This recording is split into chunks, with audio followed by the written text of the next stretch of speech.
Hey guys, tonight we slip into something a little more uncomfortable. You're not in your bed anymore. No. You wake up in a drafty stone room inside a massive medieval castle. The mattress beneath you is stuffed with straw and possibly regret. The window? Just a narrow slit in the wall meant for archers, not sunlight. The air smells like damp wool, fireplace ash, and the faint but unmistakable hint of last night's stew still lingering somewhere between your tapestries. Welcome to your new life. As a rich medieval lord. Sounds glamorous, right? You've got gold, land, power. But also lice. So many lice. So, before you get comfortable, take a moment to like the video and subscribe, but only if you genuinely enjoy what I do here. And hey, drop a comment with where you're listening from and what time it is. Always fun to see who's up late across the globe. Now, dim the lights, maybe turn on a fan for that soft background hum. And let's ease into tonight's journey together. You stir beneath a thick woolen blanket embroidered with your house crest, two badly drawn lions, one possibly vomiting. The fire in the hearth has long since gone cold, and your toes ache from the chill. You call out for your servant Thomas, whose job is basically to make sure you don't freeze or accidentally stab yourself putting on trousers. He enters yawning, carrying a warm basin of water that will be just tepid enough to be annoying. As Thomas dresses you, and yes, dressing yourself is beneath your rank, you begin your day with stiff limbs and even stiffer dignity. Over your linen undershirt he layers thick hose, a tunic, a belt with a small dagger, and fur-lined boots that were probably made from something you once called a pet. On your shoulders goes a velvet mantle. Very fancy. Very itchy. Outside, the castle courtyard begins to stir. Servants haul firewood. Chickens squawk indignantly, and somewhere, a knight is yelling at a squire for misplacing his favorite jousting lance. Again. You trudge toward the window slit, peer out and see your land. Vast green fields misted over with morning fog, a river cutting lazily through your domain, and a herd of sheep that seems, once again, to be migrating without permission. Being a lord means owning all of this. Technically. In practice it means solving endless problems. Like figuring out why your baker insists the flour is cursed, or why the peasants keep using your moat for laundry. One historical fact? The average castle wasn't actually that big or cozy. Most were drafty, echoey, and uncomfortable fortresses that prioritized defense over decor.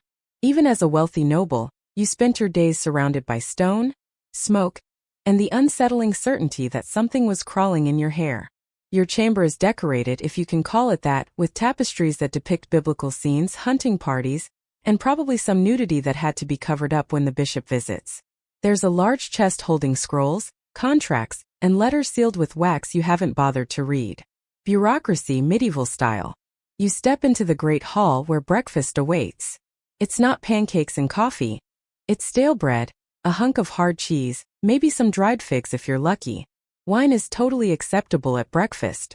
So is ale. Because the water? Questionable at best, sentient at worst.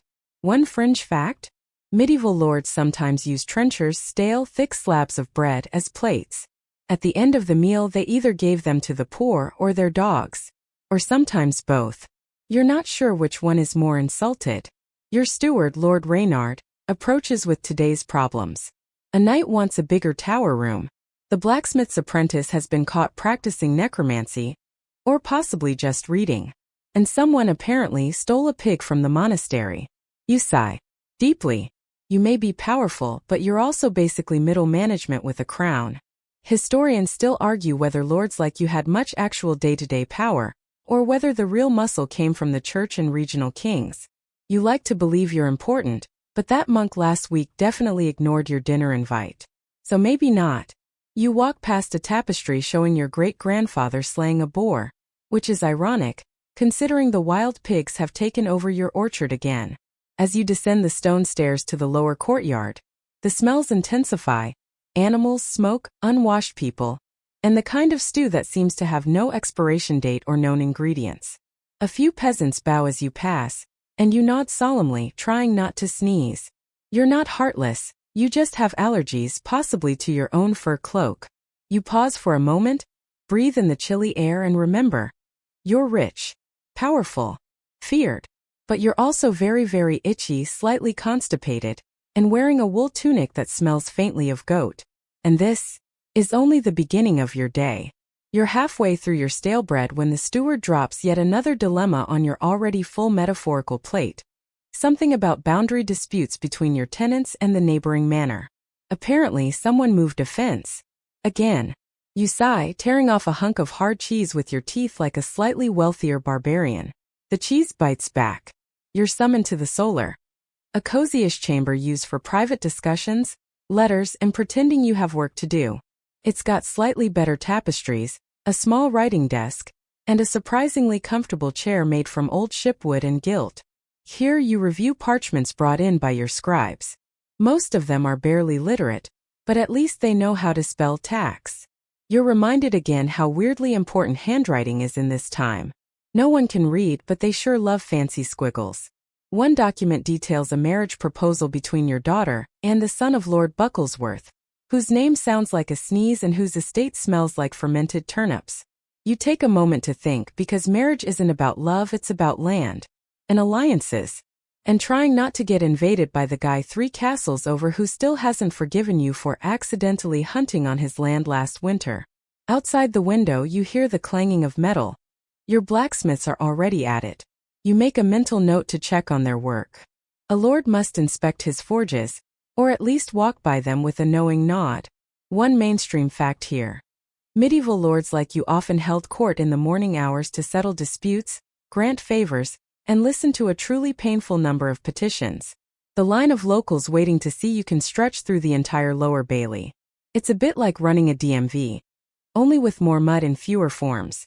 So you march, or rather hobble in your fur-lined slippers, toward your small audience chamber. The peasants stand awkwardly, hats in hand, eyes cast downward. The first one, a pig farmer, insists that a fairy has cursed his swine. You nod, scribble something about possible fungus, and move on.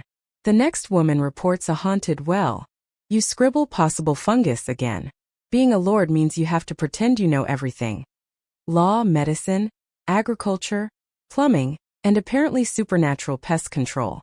You offer reassuring nods, hand out minimal coin, and remind them all to tithe more generously. Because guess who has to pay for the moat repairs?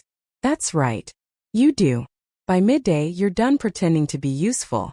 It's time to walk the grounds, which means awkwardly balancing between inspecting the stables and avoiding direct contact with manure.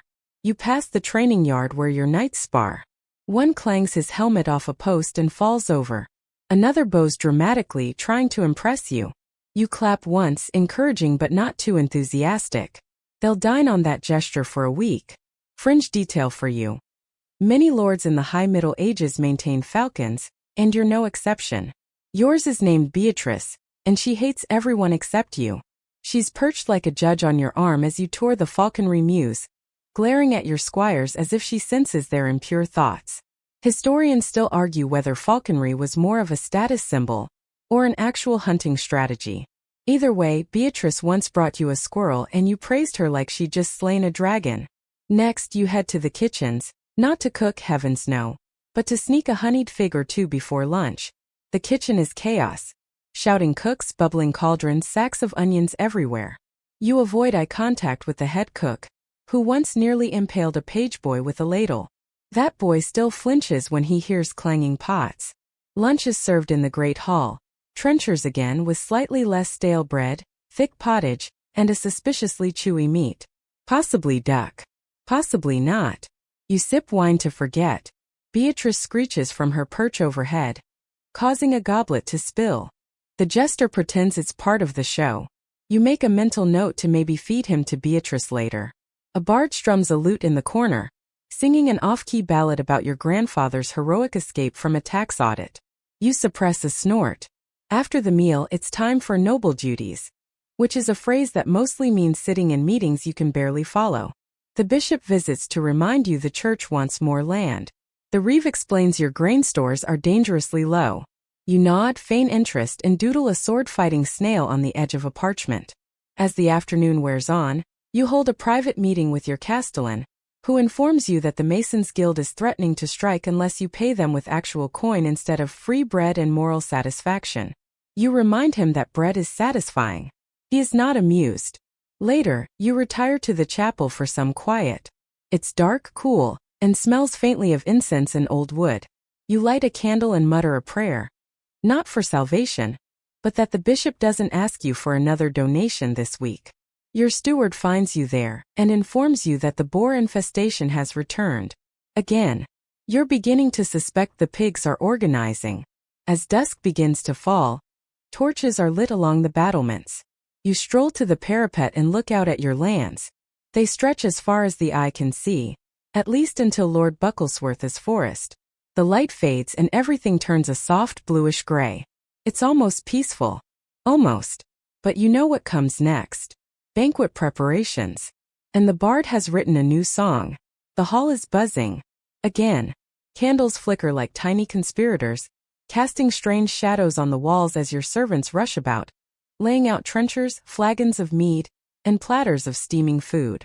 It smells delicious, which is suspicious. Good smells usually mean bad things are about to happen. Your gut braces.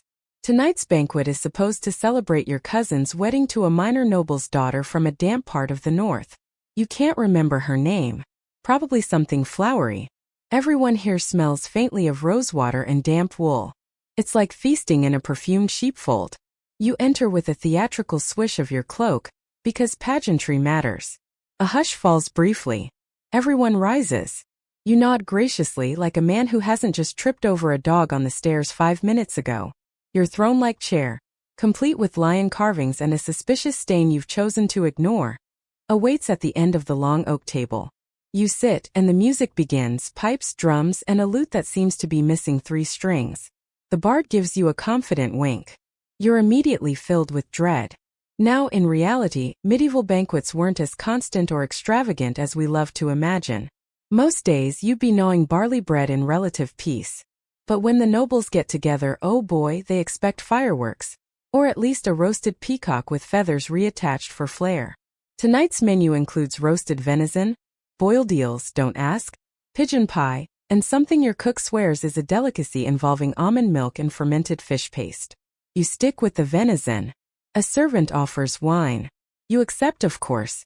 Because how else are you supposed to get through the bard's latest epic, The Lament of Sir Wobbletoe? It's based on a real knight, unfortunately, and his very real gout. Historians still argue whether these wandering minstrels were true artists, or just medieval gossip bloggers with better costumes. Halfway through the song, your cousin gets up and tries to dance. He's 4 goblets in and moving like a drunken heron. There's laughter, a lute string snaps, and someone claps entirely off beat. You smile politely, as a lord should, and subtly signal the servant to bring more wine. You try to escape, but one of your barons corners you mid-bite with a story about his new duck pond. Apparently it's overrun with frogs. You murmur something supportive about natural balance, and consider building a moat around yourself next time. At the far end of the hall, children chase each other between the tables. One knocks over a small keg. Meat spills. A dog starts licking the floor. You start reevaluating your entire life. Fringe tidbit. In some medieval households, jesters were licensed to speak uncomfortable truths. Yours mostly juggles turnips and screams poetry at geese. He performs now, wearing a hat that jingles with each pirouette. Half the guests pretend to laugh. The other half are asleep. You glance down the table and spot Lady Cecily, the sharp-tongued widow who once bested 3 bishops in a theological debate and then accused them of bad breath. She nods at you. You nod back. There's mutual respect and mutual fear. Suddenly, someone starts a riddle game. You're pulled in before you can protest. The riddle. What has 4 legs in the morning, 2 legs at noon, and 3 in the evening? You blink. It's the ancient Sphinx riddle, but no one else seems to know that. You play dumb, offer a badly made table, and are declared hilariously incorrect. Wine splashes as people laugh. Someone toasts to your good humor. You're not sure if it's a compliment or a warning. As the evening drags on, the music turns rowdier. A minstrel produces a rebec, a bow-stringed instrument that sounds like an angry cat, and begins a lively jig. The nobles cheer. You excuse yourself under the pretense of needing to check on the livestock. No one believes you, but no one dares stop you. Outside, the night is cool and finally quiet. A breeze stirs the trees beyond the walls. You walk to the orchard behind the keep, where apples hang heavy and sweet. This is your escape. You take one, polish it on your cloak, and bite in. It's tart, crisp, and tastes of rare peace. Torches flicker along the battlements, casting your guards in golden silhouette. One sneezes loudly. You nod at him solemnly, as if acknowledging a worthy opponent. You think about tomorrow's duties, grain tallies, tribute collection, and another letter from your bishop asking if you've prayed enough for your eternal soul. You'll probably ignore it. Again, historians still argue whether lords like you truly had control over their courts, or were just barely holding chaos together with fur trim and stubborn pride. Tonight, it definitely feels like the latter. You return to your chambers just as the banquet reaches its chaotic peak. Someone is playing spoons on a helmet.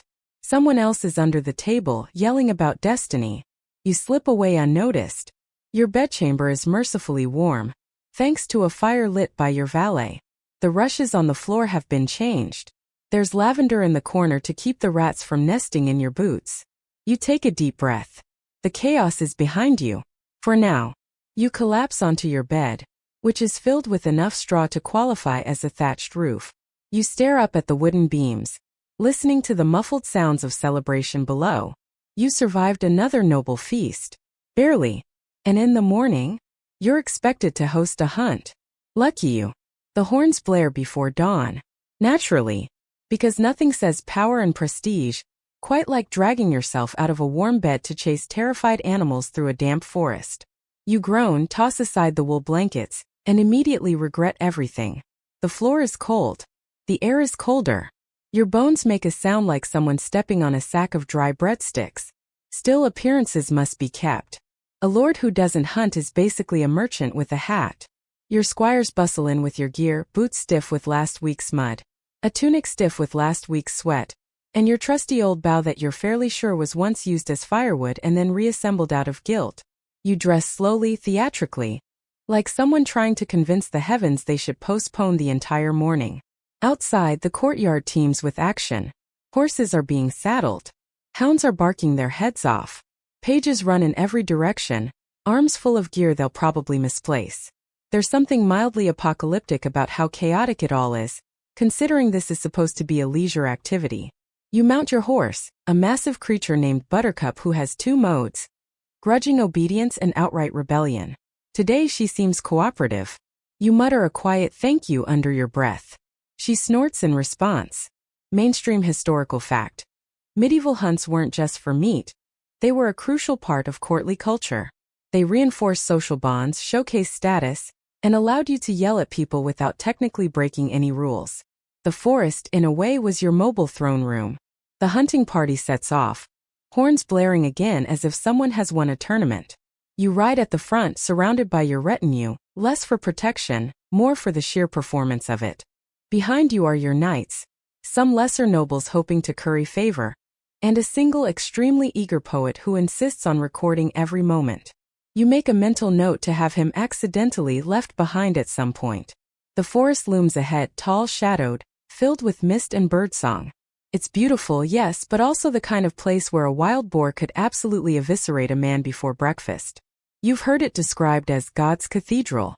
You're fairly certain God hasn't been in here in a while. Your hounds catch a scent. Chaos erupts. Everyone suddenly charges into the woods like they've been promised eternal youth or free ale. You follow, bouncing in your saddle like a noble sack of potatoes. You dodge branches, shout commands, and try to look majestic while also not dying. Buttercup swerves to avoid a low-hanging limb, nearly unseating you in the process. You maintain your grip, barely, and pretend it was intentional. And then you see it. A deer, antlers like twisted roots bounding through the trees ahead. It's magnificent. And extremely fast. You draw your bow, steady your breath, and someone shouts behind you, distracting you at the worst possible moment. Your arrow sails wide and strikes a tree. "Nice shot, my lord," the poet calls. "You've slain a most vicious oak." You contemplate turning around and slaying a most obnoxious bard. The hunt continues. Hours pass. You lose sight of half your party. Buttercup tries to eat a bush. You nearly fall into a stream. The poet recites a ballad about your glorious tumble, before you even finish standing up. Eventually, someone brings down the stag. Not you, obviously, but you still ride up to accept credit because that's what leadership looks like. The animal is laid out in the clearing, still and solemn. There's a moment of silence. Or there would be, if the hounds weren't loudly attempting to eat its ears. You declare the hunt a triumph. The men cheer. The poet begins another verse. You pretend to listen. Quirky fringe tidbit here. Nobles often gave names to their favorite hunting dogs. Names like Nosewise, Blanchard, or even Garlic. One of yours is called Thumpnose, because he's both enthusiastic and spatially unaware. He runs full speed into your leg as the party turns to head home. You admire his spirit. You curse under your breath. Historians still argue whether these elaborate hunts were genuine sport or thinly veiled military drills. After today's chaos, you suspect the answer is both, plus some light cardio for your political reputation. Back at the castle, the spoils are prepared. The venison will be salted, smoked, and paraded like a royal trophy before eventually being chopped into stew and forgotten. You peel off your sweat-soaked tunic and drop it with a squelch. A bath is drawn, lukewarm water, a sprig of mint, and at least 2 floating surprises. You lower yourself in like a noble tea bag. The bath is small. Everything is slippery. You briefly consider hiring an alchemist to invent indoor plumbing. Or at least soap that doesn't smell like goat. Afterward, wrapped in linen and more exhausted than triumphant, you nap for precisely 17 minutes before your steward returns. He always returns. "My lord," he says gently, "there's a messenger at the gate. Tell him to wait." He's from the king. You open one eye. This is never good. The royal seal glistens ominously on the scroll handed to you. Wax, gold flecks, the whole terrifying kit. You break it open, heart pounding. Buttercup could probably read faster than you, but eventually the meaning sinks in. The king is planning a visit to your estate. In 3 days. You look at your steward. "Summon everyone," you mutter. "We're cleaning everything." He nods, already panicking. You look out the window over your lands. The hunt was exhausting. The banquet nearly broke your ears. And now? Now you have to impress a man whose toilet is probably made of gold. You sigh deeply and with noble volume. At least Thumpnose looks happy. You do not sleep for the next 3 days.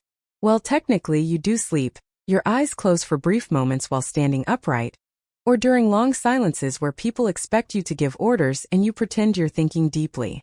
But true sleep, the kind where your body relaxes and your brain stops replaying worst-case scenarios of the king, arriving to find a dead goat in the well? That's a luxury no longer available to you, because the king is coming, and your castle is absolutely not ready. The walls are fine, if fine includes moss, several angry pigeons, and one tower that leans a little more each spring. The kitchens, though, are a battlefield. Your cook has lost her voice from shouting. Your scullions are peeling vegetables so aggressively it's like they're mad at them. Someone drops a pig. It escapes. There is a chase. You pretend not to see it. You tour the grounds, barking orders with all the gravitas of a man trying very hard not to scream. The hedges are trimmed into vaguely regal shapes. One is supposed to be a lion but looks more like a smug potato. Your best tapestries are hung. You even remove the worst chamber pot from the guest quarters, which frankly shows maturity. Mainstream fact. Medieval kings traveled constantly. It wasn't just for show. Keeping the monarchy visible helped cement loyalty in the far reaches of the realm. But let's be honest, it also meant nobles like you had to feed, house, and entertain the royal tornado whenever it blew through. It was considered an honor. A ruinously expensive, nerve-shattering honor. Day of arrival. You dress with care. Fur-lined tunic, polished boots, and your least wrinkled frown. Horns blare in the distance. You step onto the battlements trying to look both welcoming and wealthy. The king's entourage emerges from the trees like an invading army. Banners flutter. Hoofs thunder. Trumpets announce his presence to every rat within a 5-mile radius. And then you see him. The king. Wearing enough gold to blind a peasant. Sitting atop a horse so clean it must have been scrubbed by angels. His crown is modest, well, relatively, but his expression is the real jewel, one of faint amusement mixed with imperial boredom. You bow. Deeply. Your knees crack audibly. He nods almost imperceptibly. Welcome to 3 days of glorious anxiety. You escort him inside. The great hall gleams. The servants actually smile. The dog doesn't bark at the royal boots this time. It's going suspiciously well. Until supper. Fringe tidbit. Kings often traveled with their own food tasters and favorite spices. Yours doesn't even trust your salt. His steward sniffs each dish like a paranoid badger. Your cook is seconds away from collapse. Then the king bites into your roasted pheasant and grunts approvingly. You nearly weep. Supper proceeds. The bard performs an old ballad about your family's valor at some forgotten skirmish. You didn't even know that ancestor existed, but you nod along, beaming like a man whose lineage definitely didn't include 3 generations of cabbage farmers. The king chuckles once, an actual chuckle. People look at you like you've just been knighted again. After the feast, you give him a tour of the castle. You lie with the elegance of a seasoned diplomat. Yes, that tapestry depicts the Battle of Green Hill.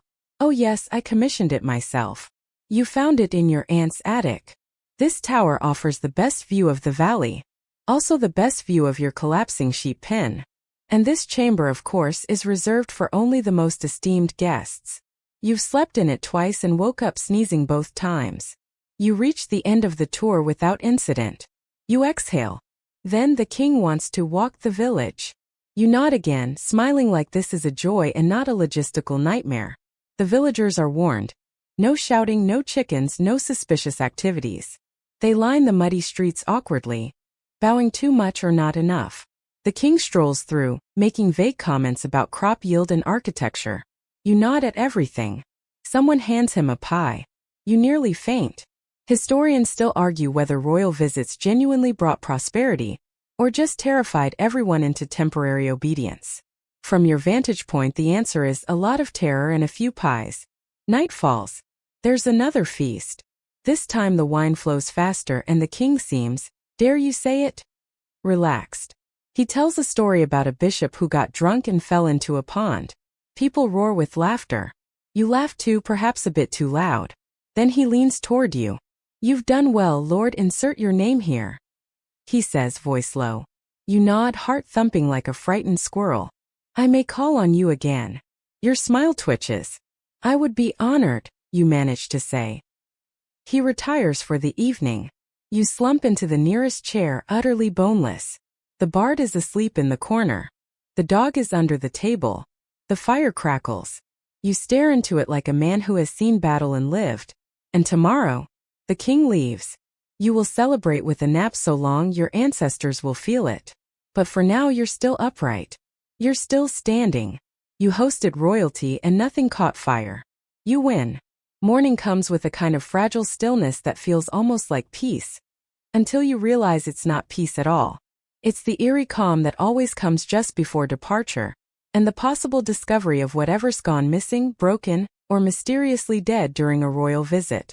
You rise from your barely slept-in bed and blink at the room. It smells faintly of meat, stress, and a subtle undertone of burning wax. You sigh, stretch, and brace for whatever's coming. Downstairs, your steward is pacing. This is rarely a good sign. The king departs within the hour. He says, lips tight, eyes bloodshot. There's been a small incident. You stare at him. Define small. One of the horses. A squire. Some cider. A wardrobe. It's being handled. You choose not to ask for further details. Some things are best left unknown, like how many chickens a noble can accidentally ride over and still keep his title. You head outside just in time to see the king's entourage preparing to leave. Banners are furled. Horses are fed. That one knight who smells like pickles is already shouting about how the road calls. Mainstream fact. The logistics of royal travel in the medieval world were staggering. Hundreds of attendants, carts, supplies, tents, furniture, and yes, sometimes even the king's own bed, dismantled and reassembled like an aristocratic IKEA set, followed him from castle to castle. It was called itinerant kingship, and it meant the monarchy came with an entire mobile city. You bow once more to the king, who thankfully appears in good spirits. He even jokes about the roast boar from the second night, says it nearly fought back. You pretend to laugh. Your cook nearly fainted preparing that dish. The boar was angry. The fire was angrier. You're still finding soot in strange places. The king rides off. The trumpets fade. And finally, you are alone. The silence is sudden, thick, almost disorienting. You walk back through the great hall. Half-eaten fruit. Empty goblets. A single boot left by someone in a hurry. Your castle looks like a battlefield after the noblest kind of war. A war fought with forks, goblets, and overly enthusiastic lute players. Time to clean up. Or more accurately, time to delegate cleaning up while you take a walk to reflect. You head toward the orchard. It's quiet there. Peaceful. You pass under the bare limbs of winter apple trees, each branch like a skeletal finger against the sky. Then movement. A figure in the woods. You pause. Peer closer. It's one of your tenants, an old woman with wild hair and the kind of look that says she knows far too much about root vegetables. She waves a crooked finger and calls out, "My lord, a moment?" You walk over. She smells like damp leaves and onions. You brace. She holds up a small cloth bundle. Inside, a carved wooden idol. Crude. Worn. "For the old gods," she says. "For luck." You accept it. Not because you believe, but because you've seen what happens when you don't. Superstition, after all, is cheaper than repairs. Fringe tidbit. Despite Christianity's dominance, many peasants and even some nobles still clung to folk traditions. Offerings at trees, charms under thresholds, whispers to the moon. Your own chapel priest calls it dangerous heresy. You call it insurance. As you walk back to the castle, the weight of the week finally begins to settle in your shoulders. Hosting the king, surviving the hunt, nearly losing your dog in the stables. It all churns together into a strange, blurry sense of achievement. Or possibly indigestion. Historians still argue whether the stress of hosting the crown was worth the political rewards. Some lords gained favor. Others gained ulcers. You somehow have gained both. Back in the hall, your steward presents the list of damages. It's not that bad. 2 broken chairs. 1 wine stain on the ceiling you don't ask. A cracked chamber pot. And oddly a missing falcon. You blink. "We didn't have a falcon." "We do now," he says. "The king left it. A gift. You are now the proud owner of a royal hunting falcon." It glares at you from its perch like it knows you're not ready. You name it Sir Screechalot and assign it to the poet. Let him deal with it. Later, you stroll the battlements as evening falls. The wind smells of smoke and pine. Below, villagers return to their lives, relieved to no longer be performing under royal observation. The cook has gone to sleep face down in a bowl of lentils. The bard is writing a new song. Something about the boar that refused to die. You look out over your lands. Your fief. Your headaches. It's not glamorous. It's rarely restful. But it's yours. You are the lord here. And despite the chaos, the expense, the nervous sweat, you made it through. You lean on the stone wall, breath steaming in the cold air. And you smile. Because tomorrow you don't have to be a performer. Tomorrow you can just be the rich medieval landowner you were always meant to be, stressed, mildly paranoid, but blissfully alone in your power. Until the next messenger arrives. But that's a problem for future you. You wake up late. Not dramatically late. Just enough to make your steward nervous and your breakfast porridge cold. And today, for once, no one is banging on your door with a crisis involving livestock, fire, or royalty. You lie in bed a little longer, savoring the rare silence. The only sound is the distant drip of melting frost, and the quiet shuffle of boots on stone far below. Outside your narrow window, the sun has climbed a lazy third of the way into the sky. It's winter, but not brutally so. The kind of day where your breath still fogs, but the sheep no longer look furious about it. You stretch, groan, and rise, bones crackling like old parchment. Your chamber pot is frozen at the edges. You ignore it. Some things, like royal etiquette and medieval plumbing, are best not thought about before breakfast. Dressing is, as usual, an ordeal. Mainstream fact. Wealthy medieval lords didn't dress alone. You have a valet, of course. A quiet, long-suffering man who manages to clothe you in layers of linen, wool, and fur without visibly judging your pasty knees. He ties your chausse, leg coverings, with mechanical precision, adjusts your tunic drape, and silently hands you a belt with a dagger you hope you'll never have to use. As he finishes lacing up your boots, he mutters, "The abbot has arrived." Ah, so much for peace. The abbey downriver has sent its holy representative again. He comes every winter, sniffing around for increased tithes, favors, or to lecture you on your moral obligations to the spiritual community. Last year he gave a 40-minute sermon on the sins of ale. You nodded the whole time while drinking one. You descend the great stairs, your boots echoing on the stone. In the solar the abbot waits, rotund, rosy-cheeked, wrapped in enough wool to carpet a banquet hall. His fingers are jeweled. His beard is suspiciously well-oiled. "My lord," he says, bowing stiffly. You respond with a smile that has the warmth of thawed turnip. He launches into his pitch immediately. The abbey roof needs replacing, the novices need new hymnals, and surely a man of your means can spare a few coins, or a few dozen silver marks. He mentions eternal salvation several times. You're more concerned about the increasing price of oats. You nod politely, promise to review the accounts, and summon a servant to bring him honeyed wine. The abbot accepts it like a man who doesn't believe in restraint and begins talking about relics. Fringe tidbit. In this era, relics, bits of saints' bones, scraps of old robes, and sometimes outright fakes, were big business. They drew pilgrims, brought wealth, and gave churches prestige. Your abbot once tried to convince you he had the finger of Saint Ursula. It looks suspiciously like a chicken toe. You steer the conversation toward local matters. The mill needs repairs. The southern fields fence collapsed in last week's storm. The villagers want a second market day. These are your real priorities, not miracle toes. Eventually the abbot leaves, waddling off with promises of prayer and subtle threats of divine judgment. You exhale and head out to the stables. Your horse, a stubborn dapple-gray mare named Bramble, is chewing on a frozen bucket. You pat her neck, whisper nonsense to her, and mount up for your afternoon ride. The sky is pale. The trees skeletal. Crows caw overhead like tiny feathered critics. You ride past the village, nodding to your tenants. Some bow. Some smile. One child throws a snowball and runs screaming with joy when your steward pretends to chase him. It's a good day, quiet, cold, and pleasantly uneventful. That won't last. By the time you return, your seneschal meets you at the gate, face tight. "There's been a situation," he says. You dismount with a groan. Of course there has.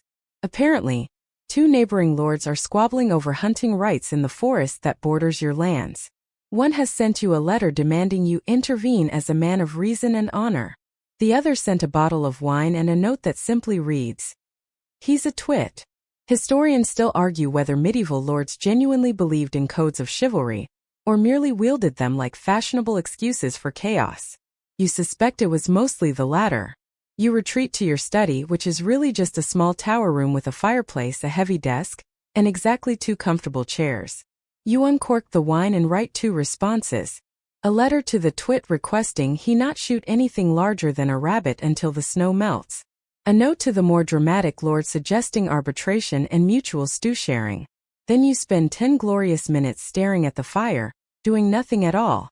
Evening descends. The cook delivers a modest supper. Cheese, stewed beans, and spiced pears. You eat by candlelight, listening to the wind batter the shutters and thinking about how, despite everything, today was manageable. You visit the chapel briefly, if only to sit in silence. You're not particularly pious, but you've learned that quiet places with stone walls and flickering candles can settle the mind.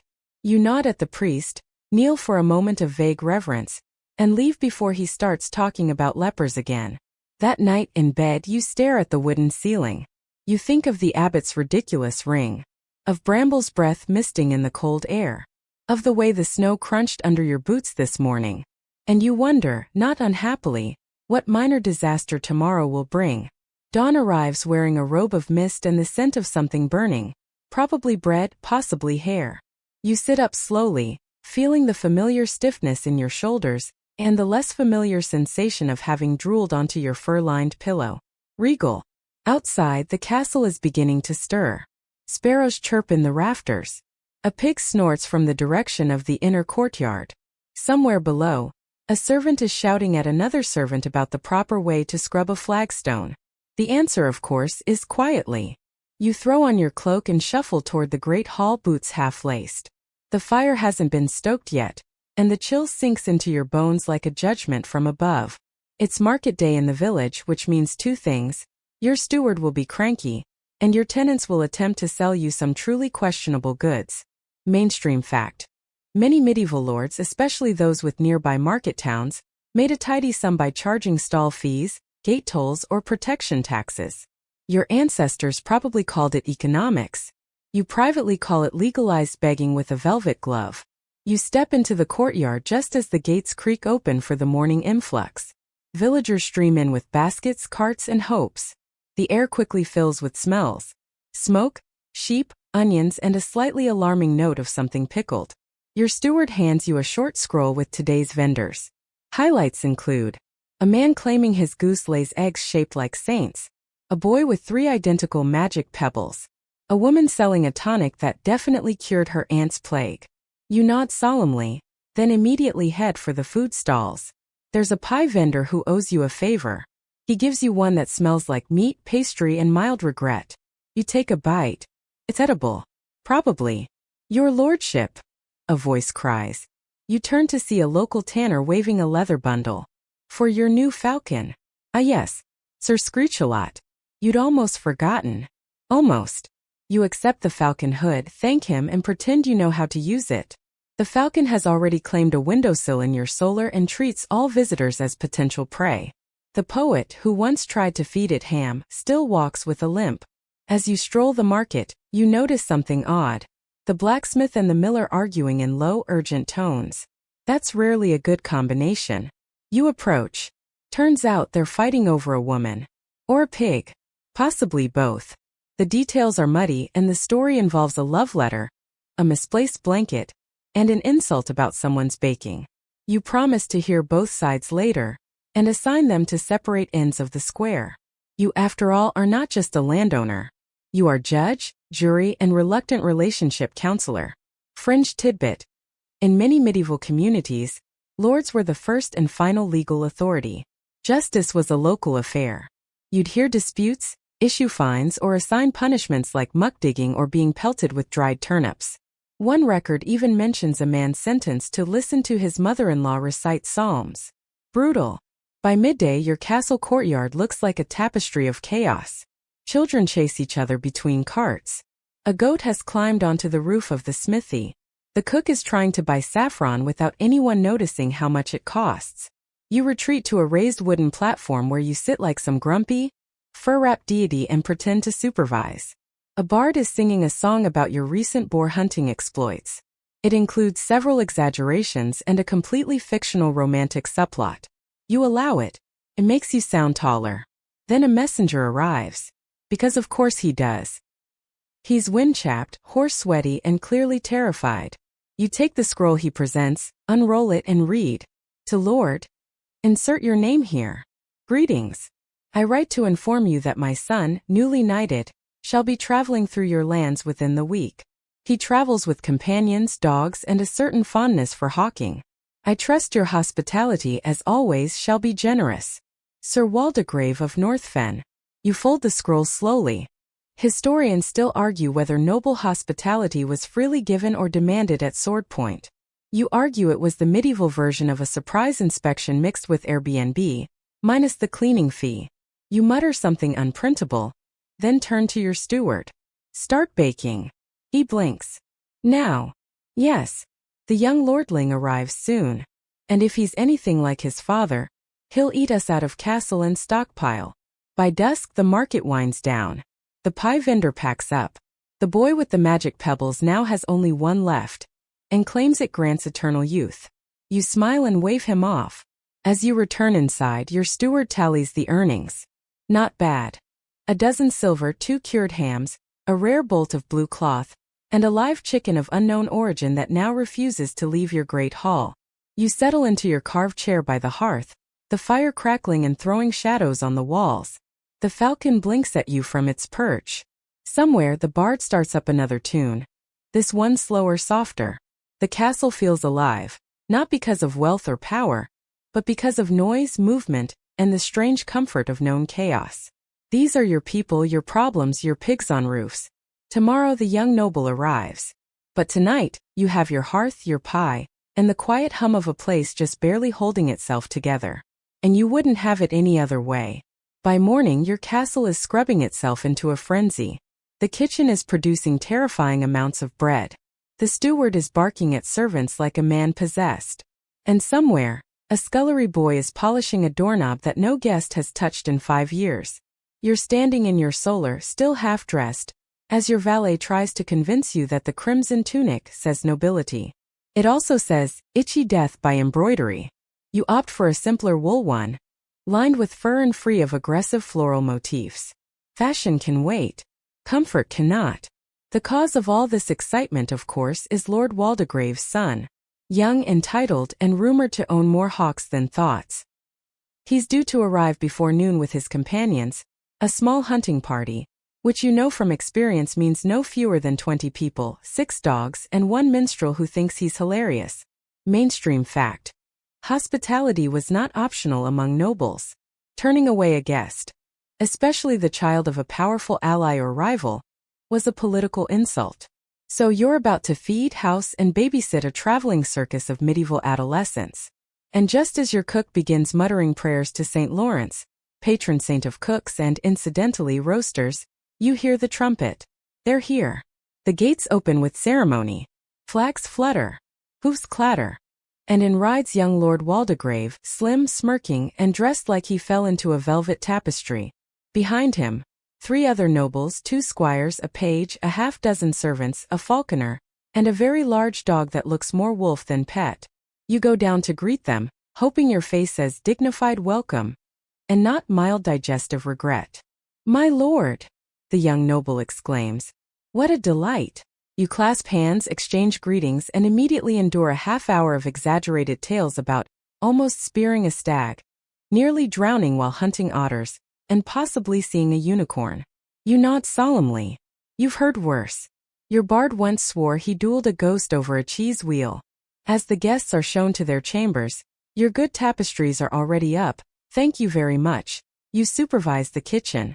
Stew is bubbling, bread is rising, and the wine has been mulled within an inch of its life. The cook shoves a tray of stuffed pheasants toward you with a look that says, if they ask for seconds, I quit. You make your way to the feast hall, now fully dressed and wearing your least sarcastic expression. Candles flicker. Plates gleam. A lute twangs in the corner. Bless the bard, he's trying. The falcon, from its perch overhead, looks unimpressed. The guests file in, chattering like geese in armor. The young noble flirts with a maid, then winks at you like you're both in on a joke. You are not. The feast begins. Venison stew, glazed carrots, something suspiciously gelatinous served in a silver bowl. You make polite conversation, inquire after his father, and pretend not to notice when one of the noblewomen pockets a spoon. Fringe tidbit. Medieval spoons were often personal items of status. Guests sometimes traveled with their own, and if yours were fancy, they were collectible. You once caught a merchant attempting to borrow 3 of yours during a Lent supper. He now pays extra taxes and owns no spoons. At the far end of the table, your steward silently performs inventory as dishes pass. He'll report later, probably with a sigh that lasts 3 minutes. After dinner, you offer entertainment. A fire juggler, a local poet, a bear trainer who smells like mushrooms and regret. The young lord claps, drinks, and finally suggests something dreadful. Let's hunt tomorrow. Of course. You smile thinly and agree, already mourning your sleep and the likelihood of frostbite. That night, as the castle snores and the dogs bark at shadows, you sit alone in the solar. A small fire crackles. You sip a spice cordial and glance at the map spread across your table. Hunting means logistics. Horses, squires, food, gear, someone to chase the prey, and someone else to keep the noble guests from stabbing each other with enthusiasm. You mark a spot on the edge of the forest, far enough to tire them, close enough that no one freezes. Historians still argue whether medieval hunts were about food or theater. You suspect both. It's one thing to bring down a stag. It's another to do it while wearing silk and making sure someone writes a poem about it later. The next morning, as predicted, is chaos. The noble party oversleeps. One of the hounds eats a boot. A falcon escapes and perches atop the chapel. The page boy forgets to pack flint, and the stew from last night has somehow turned blue. You mount up anyway. The hunting procession moves slowly at first. Knights posturing, squires snickering, horses steaming in the cold. You lead them into the woods, where the air smells like pine and damp leaves and the soft rot of winter's leftovers. Soon a deer is spotted. Shouts, horns, confusion. Half the party gallops left, the other half argues about right, and young Waldegrave spurs his horse forward like he's charging into legend. You follow at a sensible pace because you enjoy not dying. Eventually the deer escapes, naturally. One hound rolls in something awful. A nobleman loses his hat in a tree. And Waldegrave returns with a triumphant grin and a rabbit. He definitely didn't catch himself. Still spirits are high. You return to the castle muddy, bruised, and very much in need of cheese. The guests chatter and laugh. One plays the lute badly. Waldegrave proposes another hunt tomorrow. You say perhaps with all the enthusiasm of a wilted turnip. That night you fall asleep fully clothed, dreaming of deer that talk and nobles that leave.